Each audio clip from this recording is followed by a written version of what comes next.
Hello there, welcome to my second video on the Catalan. Today we're gonna look at the line of the d takes c4, bishop g2, a6. In the first video we looked at b5 and thereafter a4, black had to react with c6, and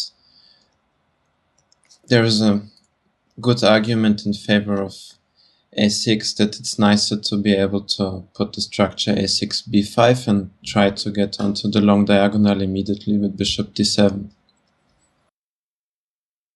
And it's also a very principled approach for black because again he's trying to hold onto this pawn that he just captured on c4. So white castles. As I said in the Catalan, we are not that much concerned about this pawn, but we want to develop and put our pieces on the right squares, and then from a position of strength we will show that this pawn doesn't really count for much. And on the other hand, of course, black is still losing more time to protect precisely this pawn. So black goes b5, exposing the long diagonal again. And of course the natural reaction is knight e5. And here the main line for black is knight d5, but we should stop for a second because there is quite a nice idea for black to actually play c6. First of all, the point is we would like not to go knight d5 where we're gonna be kicked from by means of e2, e4 with tempo. And the second point is, after the seemingly forced knight c6, black goes queen b6, and now the knight has to go somewhere. If he goes knight e5, black actually opposes on the long diagonal successfully and will manage to complete his development. Actually, as a general rule of thumb in the Catalan, if black gets his queen side in order, basically develops his queen side and neutralizes the strong bishop on g2 without making any major concession, then he probably solved the biggest part of his opening problems.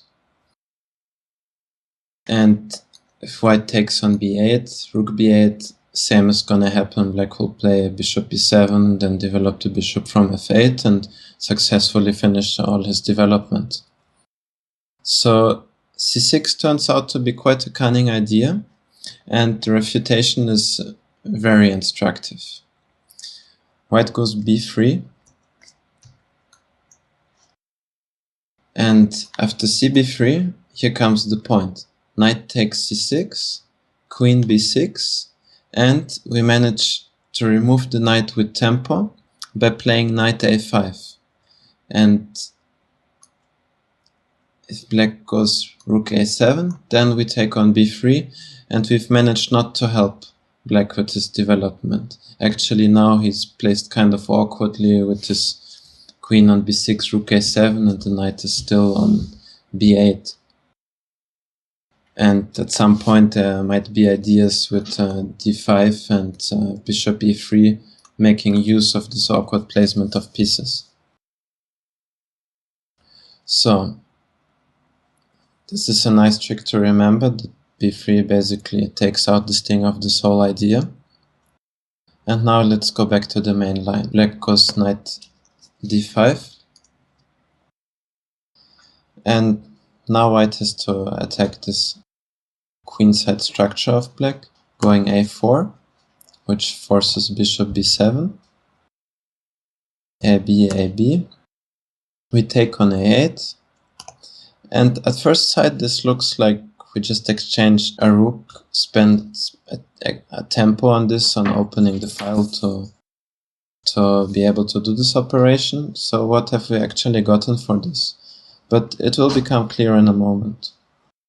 So finally white is kicking the knight from d5, and knight f6 is always forced, because if the knight goes away any further from the king's side, let's go knight b6, then queen h5 is basically crushing. You cannot even play g6 because After this sequence, the rook on h8 is gonna be lost, since rook g8, queen e6 doesn't help. Now the rook is picked up anyways. So the knight needs to go back to the king's side, so the natural square f6. Now we go knight c3, and now we see that after we have undermined the queen side a little with a4, a6, now this pawn is again exposed on b5. And now finally black has to make the move that he was trying to avoid by starting with a6. He has to go c6 to defend on b5. Because if he goes b4, there is a very powerful queen a4 check. And we also see another slight benefit of exchanging rooks on a8. The bishop is somewhat misplaced on a8 where it's hanging right now.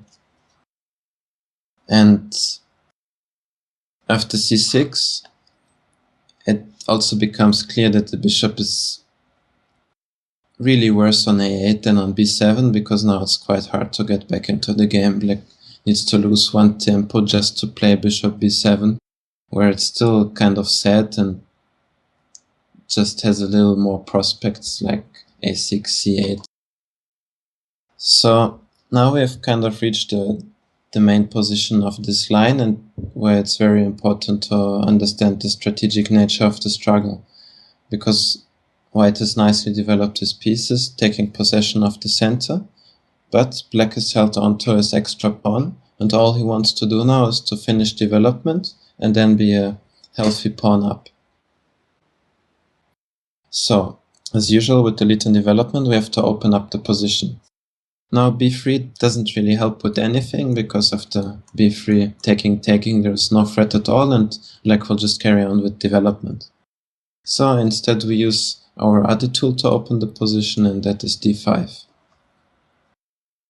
And here black faces imminent problems, because if he doesn't take on d5, but let's say goes for bishop e7, white will go d takes e6, f7 is hanging with check, so there's no time for queen takes d1, and after fe, white of course keeps the queens, castles, and now starts immediately to pinpoint the weakness on e6. And we immediately see that the king is not so happy with what's left from the kingside structure.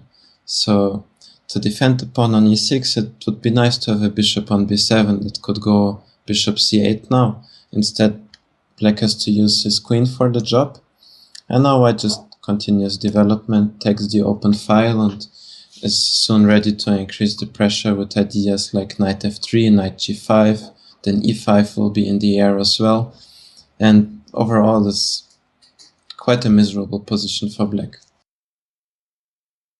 So let's go back to the position after d5. Black can try other moves, like bishop d6. And all these lines, they illustrate pretty well that it's really hard to shake off this superior development of white's. White just goes bishop f4. And again threatening to take on e6 or c6, so going cd5. Now there's an extra option of playing knight b5, because the threat of taking on d6 followed by something like knight f7 is of course crushing. So black takes on e5, castles, looks good for now, but white can use his superior development and pose immediate problems by going bishop d6, which will pick up some material, here the exchange, because rook e8 would be met by e5, and then knight c7 is again showing that the bishop is miserable on a8 and picking up some material with the fork.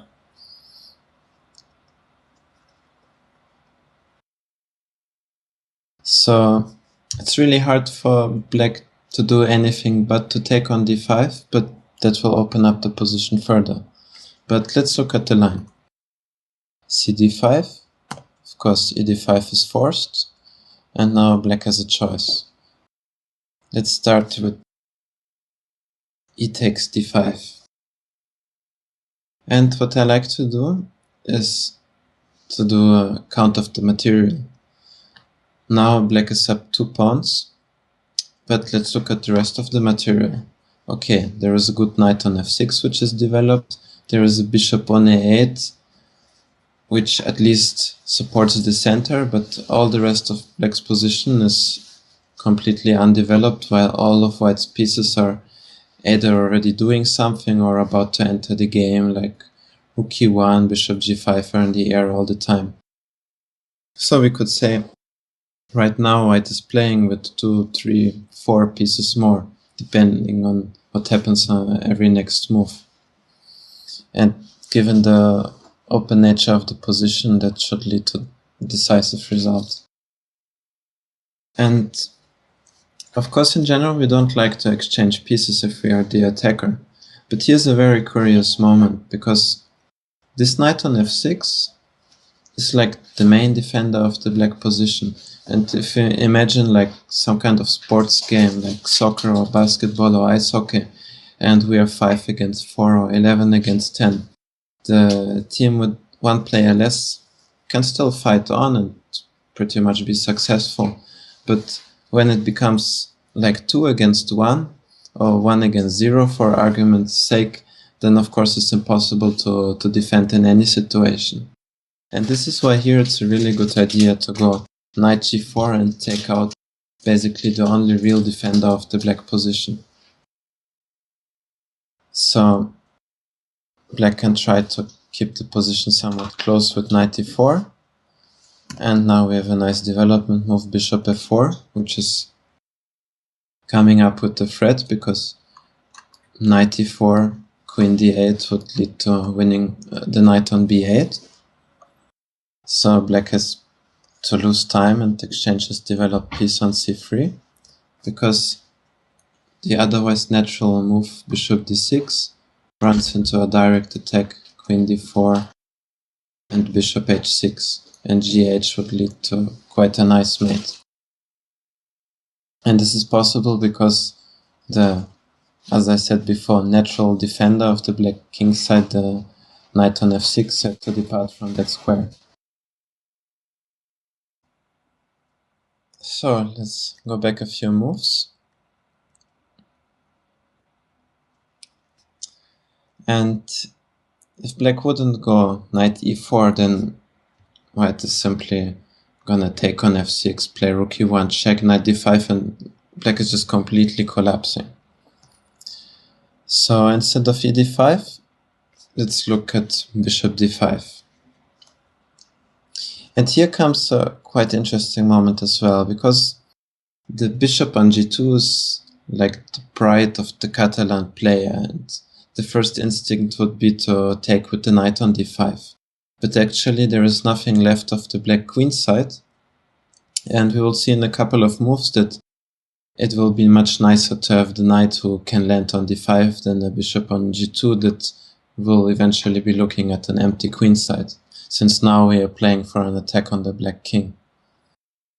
So white goes bishop d5, and black has to go e d5, because after knight d5, again we exploit that the black king side is without defense, queen h5. Now there are two moves.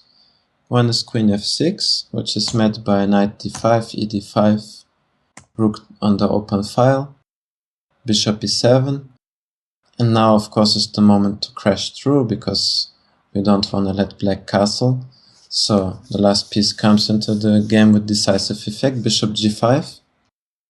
After queen g5, white is just taking off all of black's queen side and will quickly mate the naked black king. And if black tries to be sneaky with queen f5, using that there is a pin on the bishop, then there's a really nice way to finish the game. Using that the e file is open, knight g6, and after queen g6, rook e7, we are just penetrating to e8, or after f6, rook c7, and that's the end of the game. So knight d5 is not an option. By the way, I should also mention g6, but this motif is somewhat common in all these lines. We take on g6, queen e5, and there's a huge problem with the rook on h8, since rook g8 loses the rook anyways to queen e6, and the only way for black to keep on playing is knight f6, and he's still losing a piece, and plays on with open king and inferior development and somewhat weak pawns on the queen side. So instead of knight d5, let's look at d5. And now you already know how to conduct the attack. We try to take out the main defender, we go knight g4. And also knight e4 is kind of a feeble attempt to fend off the white attack and try to somehow close the e-file, but we just take on d5, and when all your pieces are active, you have a really nice reaction to every artificial attempt to stop you. For example, after f5, knight h6 is super strong. gh is just met by queen h5, and you pick up all the material you want.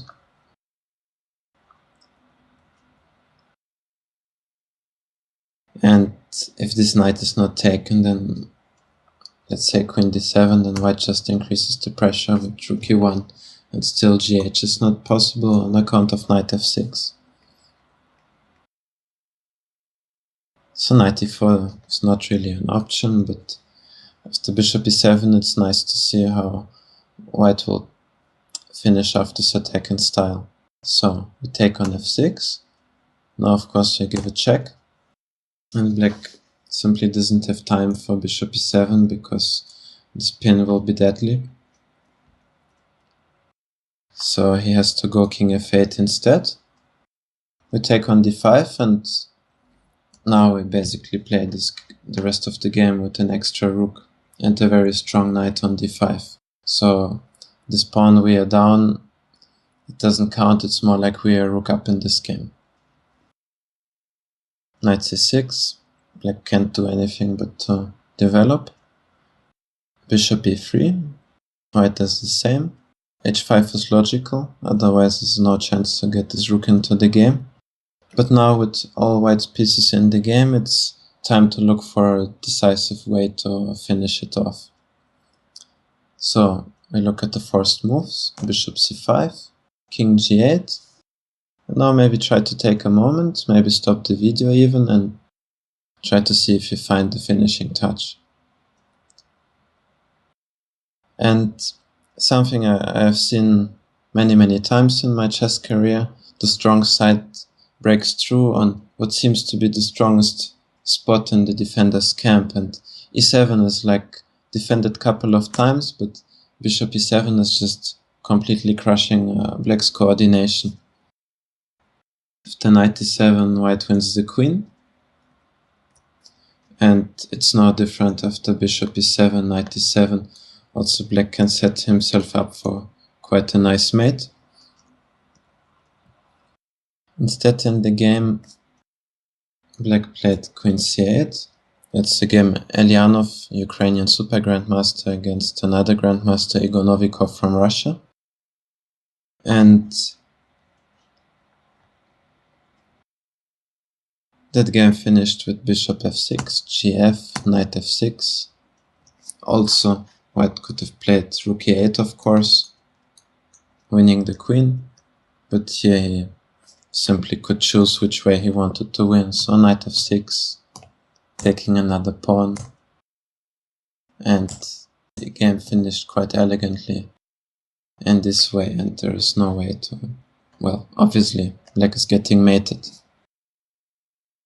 So once again we saw that it's very dangerous for black to decide sticking to the pawn he took on c4, because he has to invest more time, and at the same time to make contact with this pawn on c4 by playing b5, he's exposing the long diagonal and inviting white just to activate his pieces with tempo and develop harmonious pressure on the black position. So, this is it for video 2 of my series on the Catalan. Thanks for watching, and please feel free to leave comments if you like to. And if there's some interesting questions, I will try to answer it. Thank you.